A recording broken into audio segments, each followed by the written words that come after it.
ನಮಸ್ತೆ ಸ್ನೇಹಿತರೆ, ಶಕ್ತಿ ಚಾನೆಲ್ಗೆ ಸ್ವಾಗತ. ಹೇಗಿದ್ದೀರಾ ನೀವೆಲ್ಲರೂ ಚೆನ್ನಾಗಿದ್ದೀರಾ ಅಂತ ನಾನು ಭಾವಿಸ್ತೀನಿ. ಇವತ್ತು ನಾನು ಮಾಡಿ ತೋರಿಸ್ತಿರೋ ರೆಸಿಪಿ ಸಬ್ಬಕ್ಕಿ ಸೊಪ್ಪಿನ ಕೂಟು. ತುಂಬಾ ಸಿಂಪಲ್ಲು, ರುಚಿ ಮಾತ್ರ. ಬಿಸಿ ಬಿಸಿ ಅನ್ನಕ್ಕೆ ಈ ಕೂಟು ಹಾಕ್ಕೊಂಡು ತುಪ್ಪ ಹಾಕ್ಕೊಂಡು ಊಟ ಮಾಡ್ತಾಯಿದ್ರೆ ಸ್ವರ್ಗ ಮೂರೇಗೇಣು. ಯಾವಾಗಲೂ ನೀವು ಎಷ್ಟು ಅನ್ನ ತಿಂತೀರಾ, ಈ ಕೂಟು ಹಾಕ್ಕೊಂಡು ತಿಂದರೆ ಅದಕ್ಕಿಂತ ಹೆಚ್ಚಿಗೆ ತಿಂತೀರಾ, ತಿನ್ನೋದೇ ಗೊತ್ತಾಗಲ್ಲ, ಅಷ್ಟೊಂದು ರುಚಿಯಾಗಿರುತ್ತೆ. ಈ ಸಬ್ಬಕ್ಕಿ ಸೊಪ್ಪಿನ ಕೂಟನ್ನ ಈಗ ನಾನು ಇಷ್ಟು ರುಚಿಯಾಗಿರೋ ಕೂಟನ್ನು ಹೇಗೆ ಮಾಡೋದು ಅಂತ ನಾನು ತೋರಿಸ್ಕೊಡ್ತೀನಿ. ಹೊಸದಾಗಿ ಯಾರು ನನ್ನ ಚಾನಲ್ನ ನೋಡ್ತಿದ್ದೀರಾ ಪ್ಲೀಸ್ ಸಬ್ಸ್ಕ್ರೈಬ್ ಮಾಡ್ಕೊಂಡು ನೋಡಿರಿ. ಇವಾಗ ಹೇಗೆ ಮಾಡೋದು ಅಂತ ನಾನು ತೋರಿಸ್ಕೊಡ್ತೀನಿ. ಇವಾಗ ನೋಡಿ, ಬೇಳೆ ಹಾಕಿದ್ದೀನಿ. ತೊಗರಿ ಬೇಳೆನ ಒಂದು 15 ನಿಮಿಷ ನೆನೆಸ್ಬೇಕು. 15 ನಿಮಿಷ ನೆನೆಸ್ಬಿಟ್ಟು ಇವಾಗ ಕುಕ್ಕರ್ಗೆ ಹಾಕಿದ್ದೀನಿ.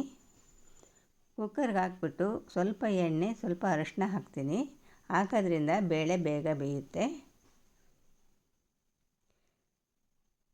ಈಗ ಮುಚ್ಚಿಬಿಟ್ಟು 3 ವಿಸಲ್ ಬರೆಸ್ತೀನಿ. 3 ವಿಸಲ್ ಬರೆಸಿದ್ರೆ ಚೆನ್ನಾಗಿ ಬೇಯುತ್ತೆ. ಇವಾಗ ರುಬ್ಬೋದಕ್ಕೆ ತೆಂಗಿನಕಾಯಿ ಮತ್ತು ಗಸಗಸೆನ ಮಿಕ್ಸಿ ಜಾರ್ಗೆ ಹಾಕ್ಬಿಟ್ಟು ನಯಸ್ಸಾಗಿ ರುಬ್ತೀನಿ.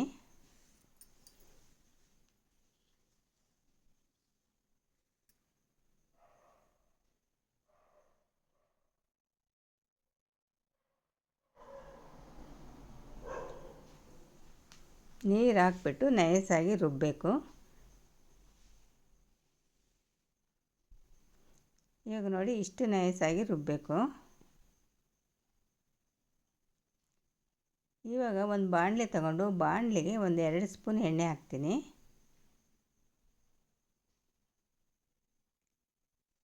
ಎಣ್ಣೆ ಬಿಸಿ ಆದಮೇಲೆ ಸಾಸಿವೆ, ಜೀರಿಗೆ, ಉದ್ದಿನಬೇಳೆ, ಕಡಲೆಬೇಳೆನ ಒಗ್ಗರಣೆಗೆ ಹಾಕ್ತೀನಿ. ಸ್ವಲ್ಪ ಒಗ್ಗರಣೆ ಸಾಮಾನು.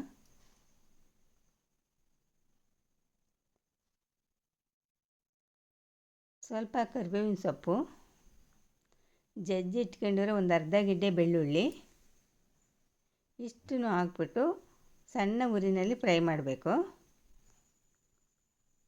ಈಗ ಹಸಿರುಮೆಣ್ಸಿನ್ಕಾಯಿ ಒಂದು 6-7 ಹಸಿರುಮೆಣ್ಸಿನ್ಕಾಯಿ ಹಾಕ್ತೀನಿ. ನಿಮಗೆ ಖಾರಕ್ಕೆ ಎಷ್ಟು ಬೇಕು ನೋಡ್ಕೊಂಡು ಹಾಕ್ಕೊಳ್ರಿ. ಇವಾಗ ಜೀರಿಗೆ ಮತ್ತು ಮೆಣಸನ್ನು ಕುಟ್ಟಿರೋದು ಜೀರಿಗೆ ಮೆಣಸಿನ ಪುಡಿನ ಹಾಕ್ತೀನಿ. ಮೆಣಸಿನ ಕಾಳನ್ನ ಸ್ವಲ್ಪ ಜಾಸ್ತಿ ಹಾಕಬೇಕು. ಒಂದು ಅರ್ಧ ಗೆಡ್ಡೆ ಈರುಳ್ಳಿನ ಸಣ್ಣದಾಗಿ ಹೆಚ್ಚಿಟ್ಟಿರೋ ಈರುಳ್ಳಿನ ಹಾಕ್ತೀನಿ. ಇಷ್ಟು ಹಾಕಿ ಮತ್ತು ಒಂದು ಟೊಮೆಟೊನ ಸಣ್ಣದಾಗಿ ಹೆಚ್ಚಿಬಿಟ್ಟು ಹಾಕ್ತೀನಿ. ಟೊಮೆಟೊ ಈರುಳ್ಳಿ ಎಲ್ಲ ಮೆತ್ತಗಾಗಬೇಕು. ಮೆತ್ತಗಾಗೋರು ಕೂಡ ಫ್ರೈ ಮಾಡಬೇಕು. ಸ್ವಲ್ಪ ಕೊತ್ತಂಬರಿ ಸೊಪ್ಪು ಹಾಕಬೇಕು ಒಗ್ಗರಣೆಗೆ, ಚೆನ್ನಾಗಿರುತ್ತೆ. ಸ್ವಲ್ಪ ಕೊತ್ತಂಬರಿ ಸೊಪ್ಪು ಹಾಕಿದರೆ ಚೆನ್ನಾಗಿರುತ್ತೆ. ಸ್ವಲ್ಪ ಟೊಮೆಟೊ ಈರುಳ್ಳಿ ಎಲ್ಲ ಮೆತ್ತಗಾಗೋವರೆಗೂ ಫ್ರೈ ಮಾಡಿಬಿಟ್ಟು ಇವಾಗ ಸಬ್ಬಕ್ಕಿ ಸೊಪ್ಪನ್ನ ನಾನು ತೊಳೆದು ಬಿಟ್ಟು ಸಣ್ಣದಾಗಿ ಕಟ್ ಮಾಡಿಟ್ಟಿದ್ದೆ. ಇವಾಗ ಆ ಸಬ್ಬಕ್ಕಿ ಸೊಪ್ಪನ್ನ ಹಾಕ್ತಾಯಿದ್ದೀನಿ. ಸಣ್ಣದಾಗಿ ಕಟ್ ಮಾಡಬೇಕು. ಇವಾಗ ಚೆನ್ನಾಗಿ ಸಬ್ಬಕ್ಕಿ ಸೊಪ್ಪು ಒಗ್ಗರಣೆಯಲ್ಲಿ ಬೇಯಬೇಕು. ಒಂದು 2-3 ನಿಮಿಷ ಚೆನ್ನಾಗಿ ಬೇಯಿಸಿರಿ.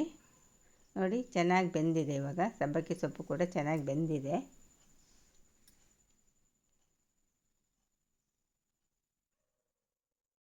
ಮುಚ್ಚಿಬಿಟ್ಟು ಒಂದು 3 ನಿಮಿಷ ಬೇಯಿಸಿರಿ. ಇವಾಗ ನಾವು ರುಬ್ಬಿದ್ವಲ್ಲ ತೆಂಗಿನಕಾಯಿ, ಗಸಗಸೆ, ಅದನ್ನು ಹಾಕ್ತೀನಿ.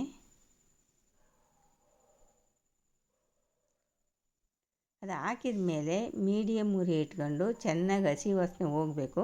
ಒಂದು 2-3 ನಿಮಿಷ ಚೆನ್ನಾಗಿ ಮೀಡಿಯಮ್ ಉರಿನಲ್ಲಿ ಫ್ರೈ ಮಾಡಿರಿ.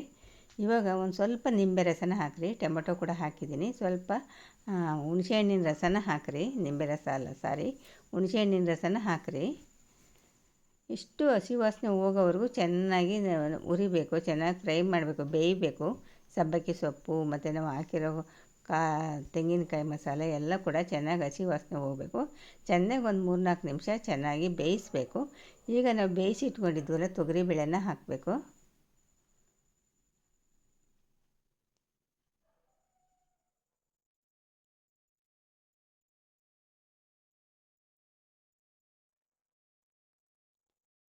ತೊಗರಿಬೇಳೆ ಹಾಕಿದ ಮೇಲೆ ಒಂದು 2 ನಿಮಿಷ ಬೇಯಿಸ್ರಿ. ಇವಾಗ ಸ್ವಲ್ಪ ಬೆಲ್ಲ ಹಾಕಿರಿ.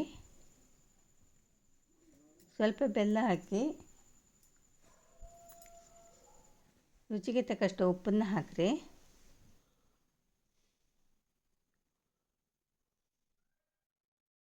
ಇವಾಗ ನಮಗೆ ಗಟ್ಟಿ ಮತ್ತು ತೆಳು ನೋಡಿಕೊಂಡು ನೀರು ಹಾಕಿರಿ. ಮುದ್ದೆಗೆ ಬೇಕು ಅಂದರೆ ಸ್ವಲ್ಪ ತೆಳ್ಳಗೆ ಮಾಡ್ಕೋಬೇಕು. ಮುದ್ದೆ ಇದರಲ್ಲಿ ಊಟ ಮಾಡ್ತೀವಿ ಅಂದರೆ ಸ್ವಲ್ಪ ತೆಳ್ಳಗೆ ಮಾಡ್ಕೋಬೇಕು.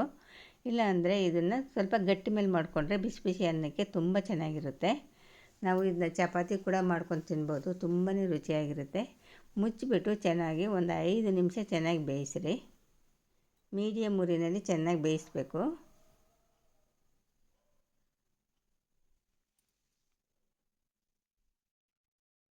ನೋಡ್ತಾ ಇದ್ದೀರಲ್ವ, ತುಂಬಾ ಸುಲಭ, ರುಚಿ ಮಾತ್ರ ಅದ್ಭುತ ಇರುತ್ತೆ, ತುಂಬಾ ಚೆನ್ನಾಗಿರುತ್ತೆ. ನೀವು ಒಂದು ಸಾರಿ ಮನೇಲಿ ಮಾಡಿಕೊಂಡ್ರೆ ಪದೇ ಪದೇ ಇದನ್ನೇ ಮಾಡ್ಕೊತೀರ. ಯಾವಾಗಲೂ ಸಾಂಬಾರು ಸಾರು ತಿಂದು ಬೇಜಾರಾದಾಗ ಈ ಥರ ಮಾಡ್ಕೊಳ್ರಿ, ತುಂಬ ಚೆನ್ನಾಗಿರುತ್ತೆ. ಈ ವಿಡಿಯೋ ನಿಮ್ಗೆ ಇಷ್ಟ ಆದರೆ ಒಂದು ಲೈಕ್ ಕೊಡಿ, ಶೇರ್ ಮಾಡಿ. ಪ್ಲೀಸ್ ನನ್ನ ಚಾನಲ್ಗೆ ಸಬ್ಸ್ಕ್ರೈಬ್ ಮಾಡಿರಿ.